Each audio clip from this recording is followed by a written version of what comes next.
பொதுக்காலம் 24ஆம் வார வெள்ளிக்கிழமை. பல பெண்களும் அவரோடு இருந்தார்கள். இவர்கள் தங்கள் உடைமைகளை கொண்டு அவருக்கு பணிவிடை செய்து வந்தார்கள்.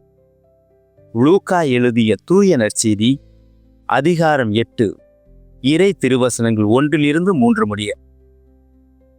பண்கள் பல உண்டு, பெண்களே நாட்டின் கண்களென. திருச்சபைக்கும் பெரும் பொருத்தம் அது.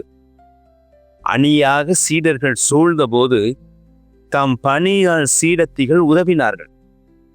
இயேசுவை நம்பி பின்பற்றி பேயிடமிருந்து விடுபட்டு நோயிடமிருந்து குணமாகி இறை பணி மட்டுமல்ல இறப்பிலும் உடனிருந்தனர். சிலுவை அடி, கல்லறை அடக்கம், ஏன் உயிர்ப்பின் முதல் செய்தியே ஒரு பெண்ணிற்காய் ஆனது. திருச்சபையின் பிறப்பு முதலே திருப்பணியில் பெண்கள் உண்டு. இன்றும் துறவிகளாய், இறை முழக்க பிறவிகளாய்.